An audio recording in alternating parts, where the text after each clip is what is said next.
I'm Tracie. I am Natalie. We We are are Double Double Dose Dose Badass.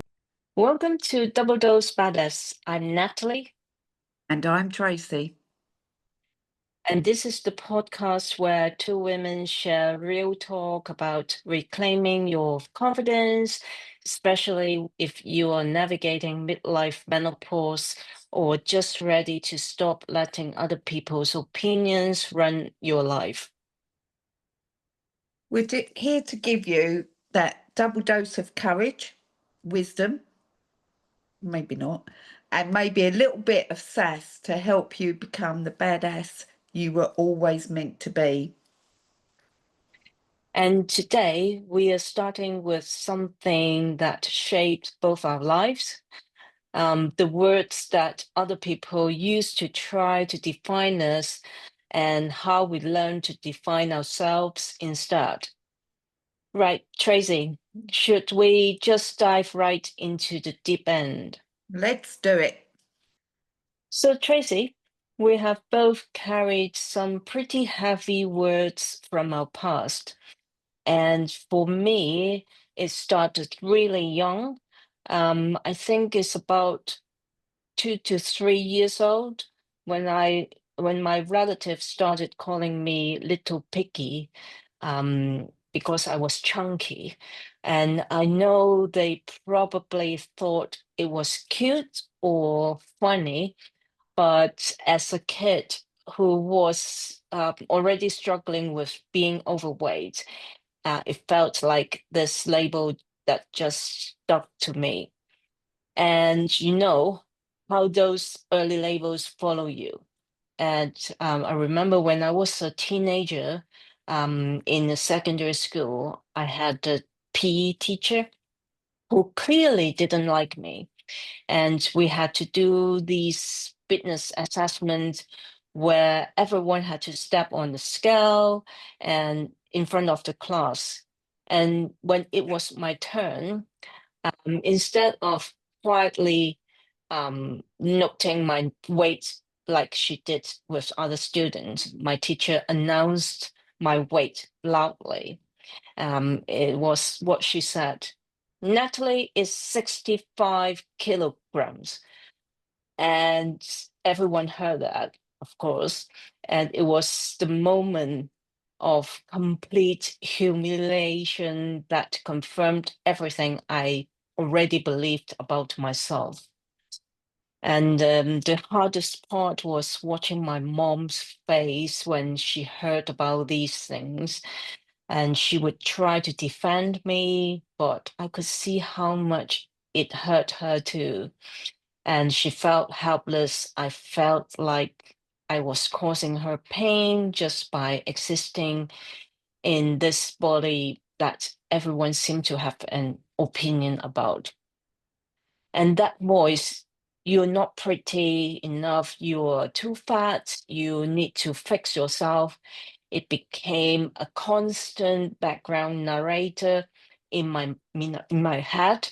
And even when no one was saying it out loud anymore, I was saying to myself every single day. I look in the mirror and I tried on clothes, walked into a room, and that voice always there, telling me that I wasn't enough.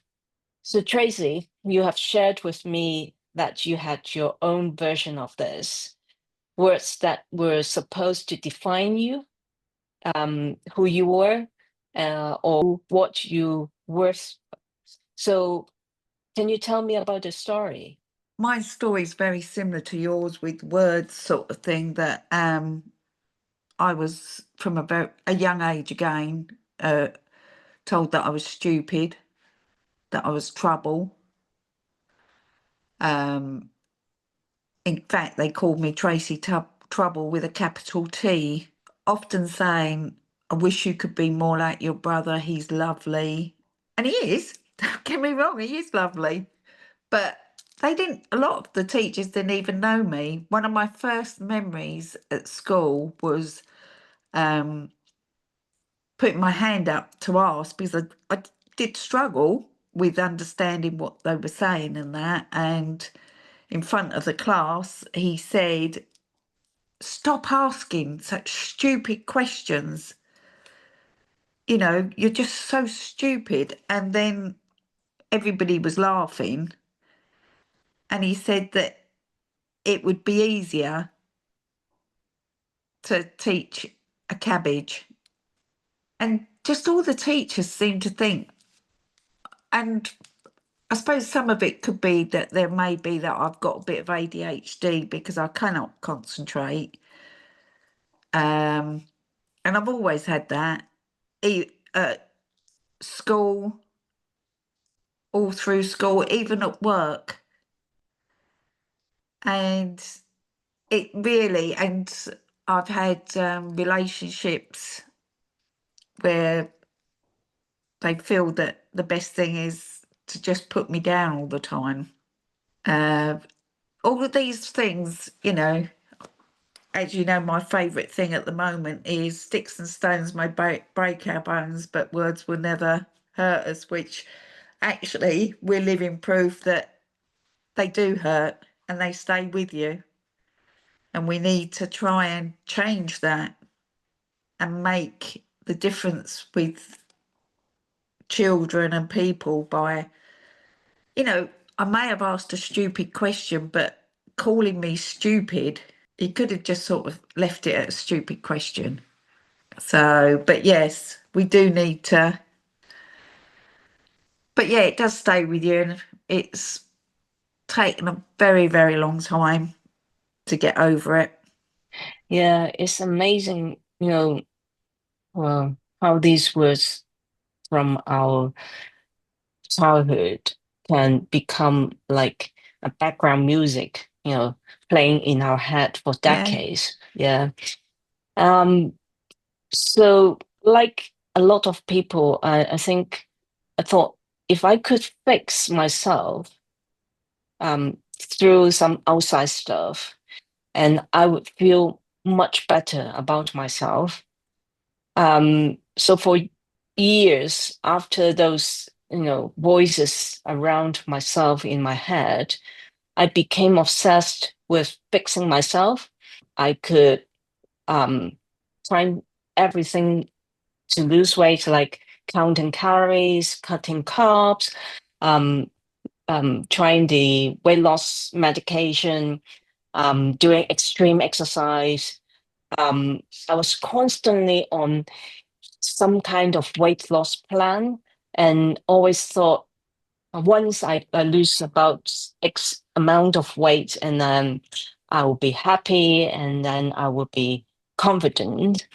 And I went to have my teeth straightened because I thought that would make me prettier. I spent the money that I didn't really have on nice clothes and thinking about if I just look, you know, put together enough on outside, maybe people wouldn't notice it um, about my flaws. So the biggest thing was how hard I worked to prove my worth in other areas.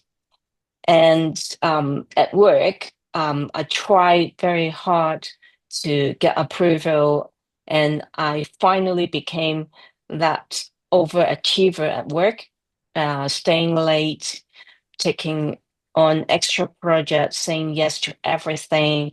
And I thought if I could just be indispensable, if I could just prove how valuable I was professionally, maybe that would make up for not feeling good enough in other ways. And you know what? None of these things worked. I could lose weight and I still feel fat. I could have my teeth straightened and I still avoid smiling in the photos. I could have a closet of full of nice clothes and I still feel like I was wearing a costume, and I could get promoted and praised at work, but I still feel like I'm a fraud who was going to be found out. And the realization hit me one day is that I was trying to solve an inside problem with an outside solutions. And all those changes I was making were just band-aids on the deeper wound. And the real issues wasn't my weight or my teeth or my clothes. It was the story that I'm telling myself about my worth. I think no amount of external fixing was going to change that internal narrative. So, Tracy, you had your own version of trying to be good enough for other people, didn't you?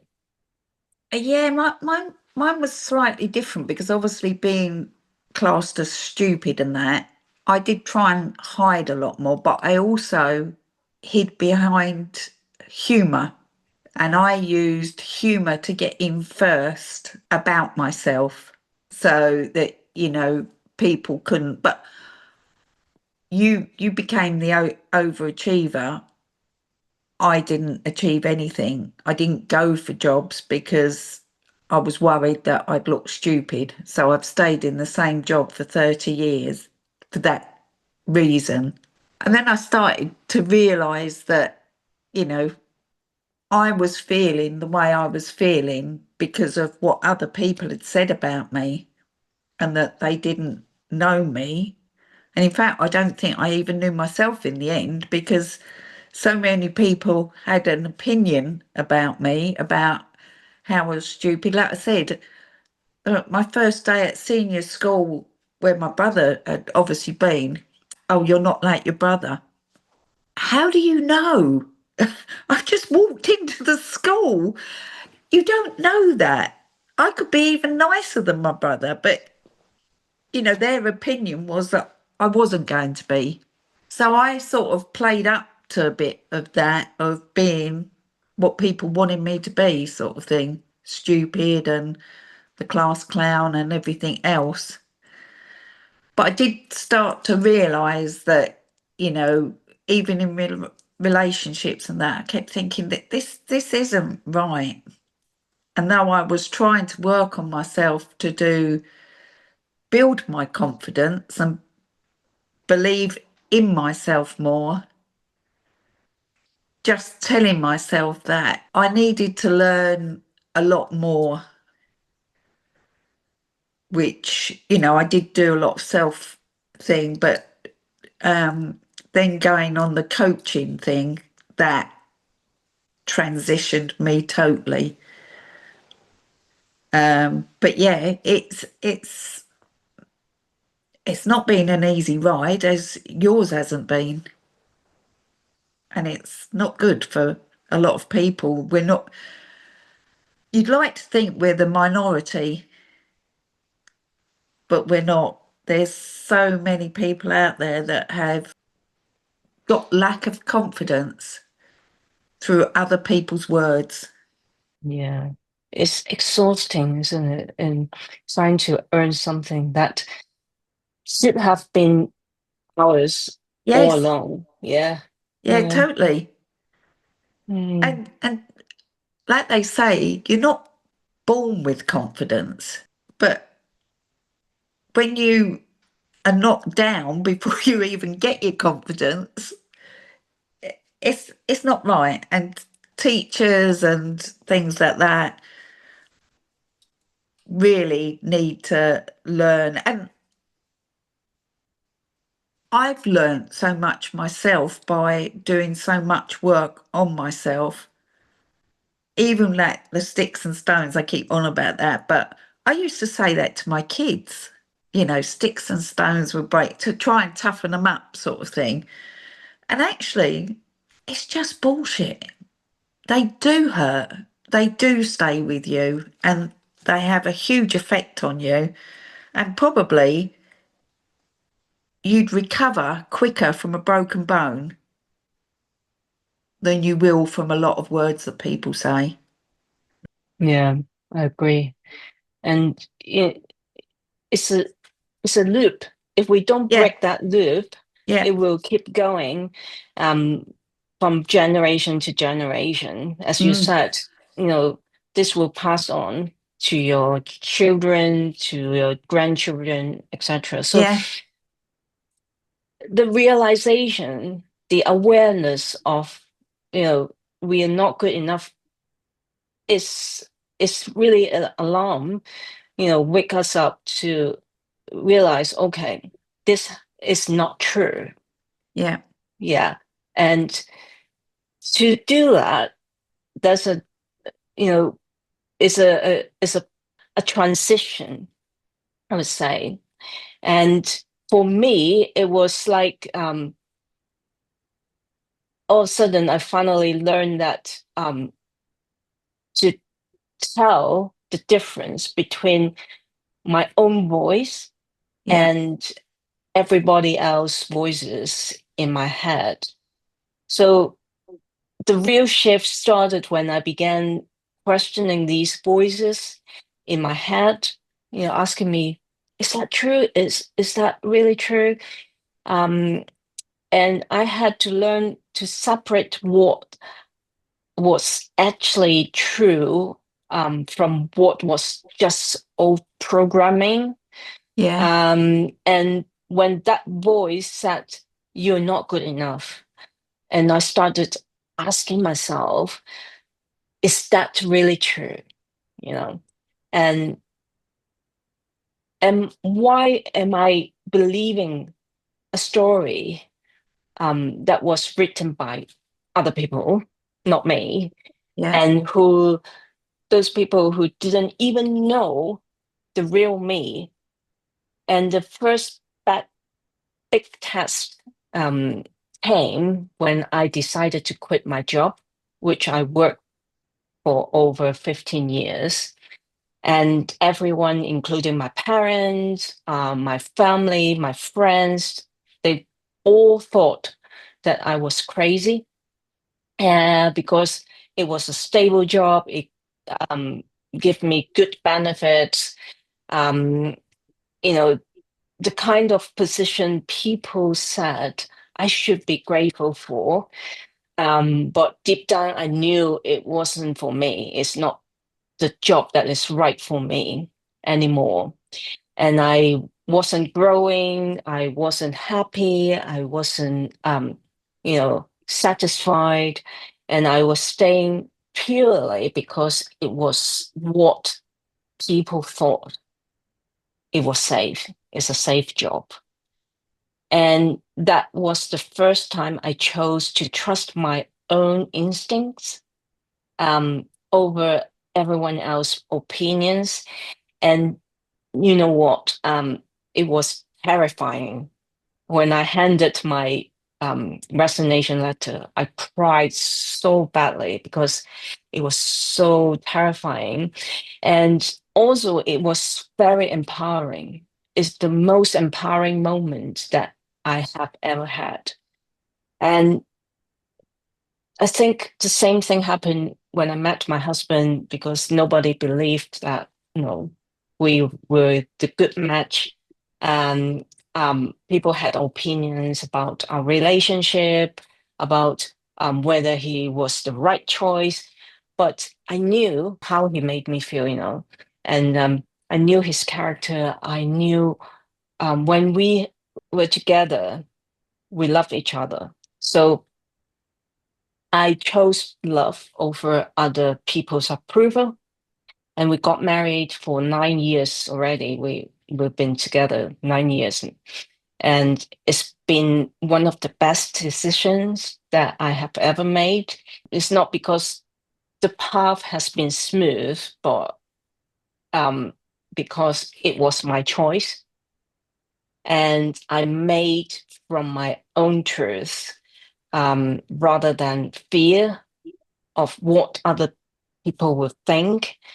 And now I make decisions based on what feels right for me, not what looks right to other people. Am I confident in every single choice? Not really, not always. Yeah.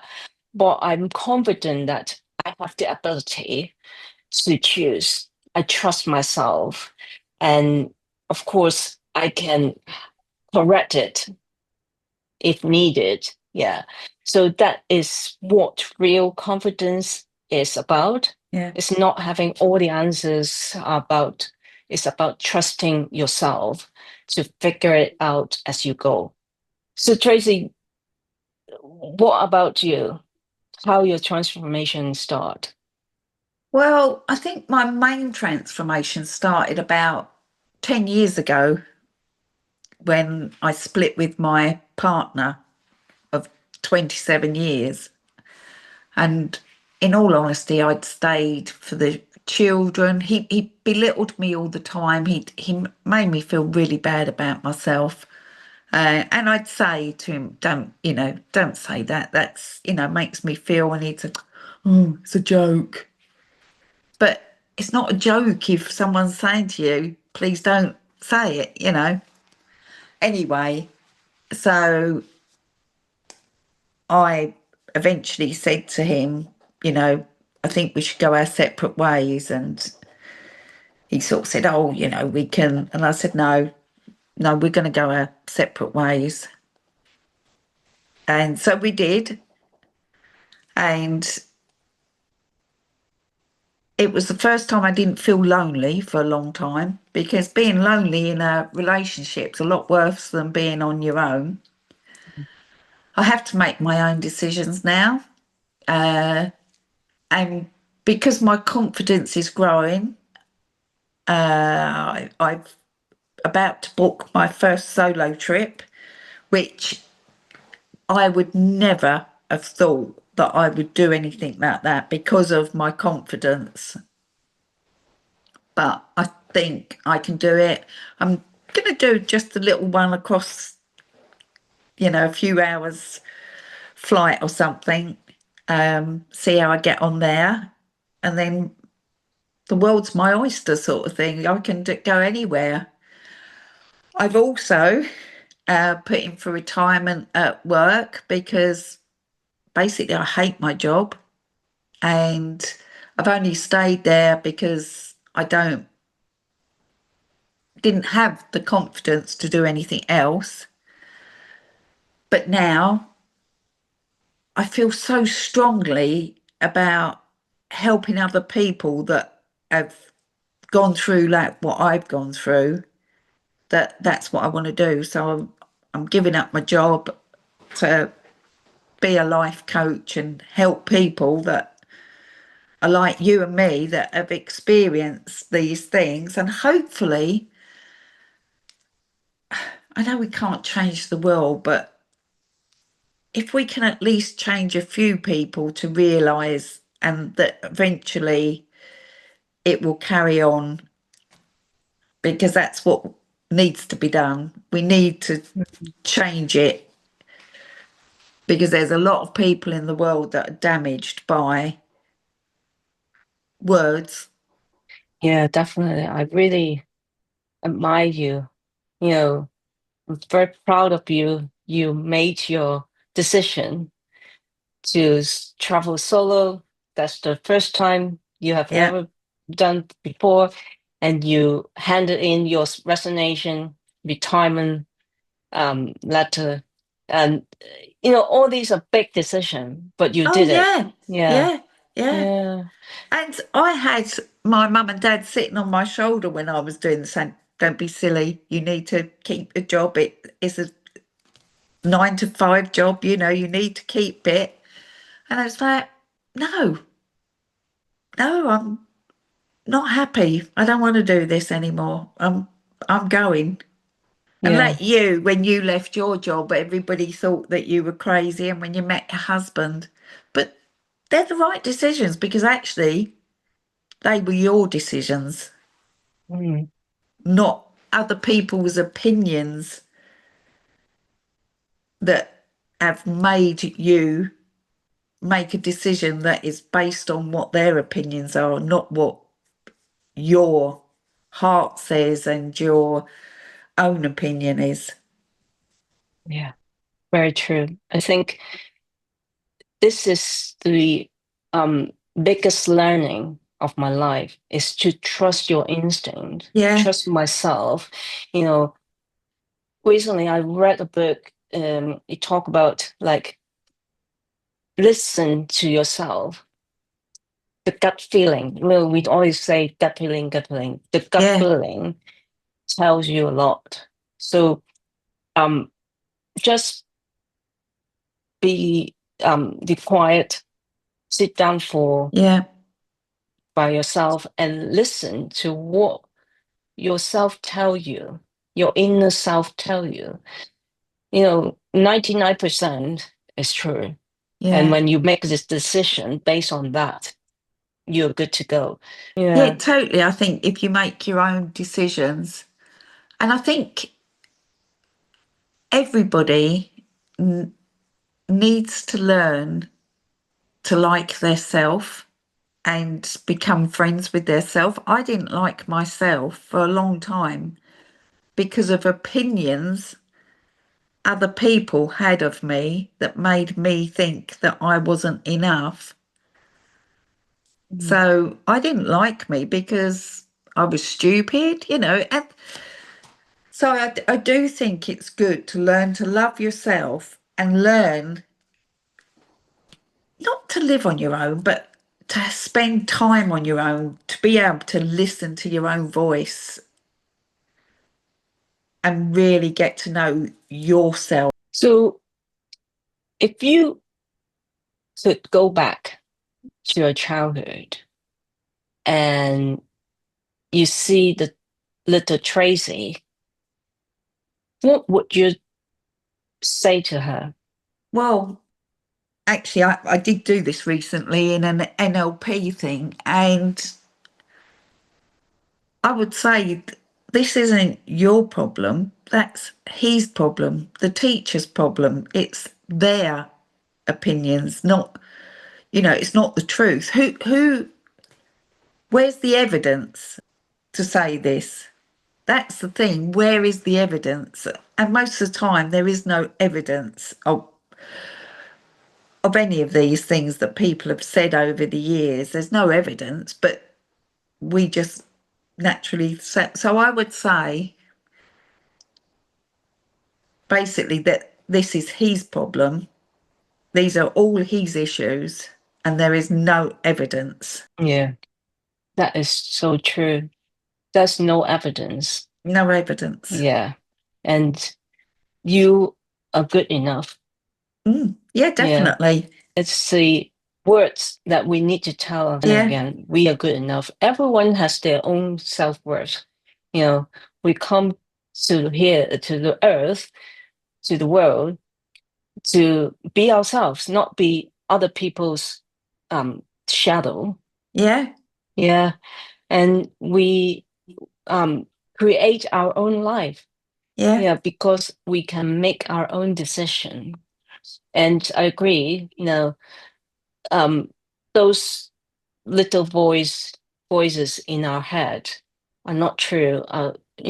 Someone else made up yeah, for us. Yeah, yeah, we have to ditch them. We have yes, to discard them and start living with our own instinct.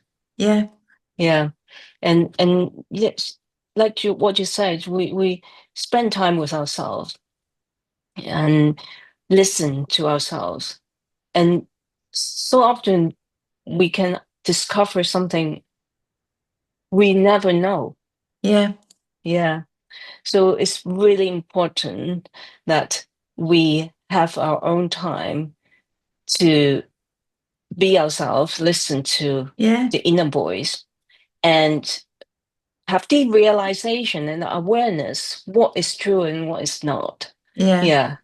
So that will help us to break through and become a confident Tracy, yeah, Natalie, or yeah. whoever.